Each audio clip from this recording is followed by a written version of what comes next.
దయగల ప్రభువా, గుండెలయందు రైళ్లు పరిగెత్తుచున్నవి, కానీ నేను ఎక్కవలసిన రైలు మాత్రం వచ్చుటలేదు. సత్యంగల సత్యనారాయణ స్వామి, ఎలాగైనా అమ్మాయి మనసు మార్చి స్వామి. ఇందాక ట్రైన్ అరగంట లేట్ గా రావాలని కోరుకోగానే వెంటనే స్పందించావు. మళ్ళీ స్పందించి ట్రైన్ ఇంకో గంట లేట్ చేసామి. ఏమిటి బిడ్డ, మరి ఒక గంట లేటా? You mean 60 minutes? No, impossible. ఇందాక ప్రభువు నీ మాట విని ఉన్నాడు, ఇప్పుడు నీ మాట వినడు, నా మాట ఏ విను. దయగల తండ్రి స్తోత్రము. ఇప్పుడు కూడా ప్రభు మీ మాట వినడు, ఎందుకంటే నా దగ్గర ప్రభు బిడ్డ ఉన్నాడు. నా యందు ప్రభువే ఉన్నాడు. హే జీసస్, నేను మీ అభిమానిని, ఈ చంటుడు మీ అభిమానే.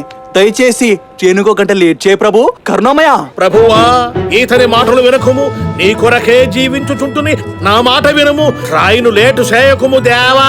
దయచేసి వినండి, విశాఖపట్నం నుంచి గుంటూరు వెళ్ళవలసిన సింహాద్రి ఎక్స్ప్రెస్ 1 గంట ఆలస్యముగా వచ్చును. ప్రభుకి భక్తుల కన్నా అభిమానులంటేనే ఇష్టం. పదరా బాలేసు.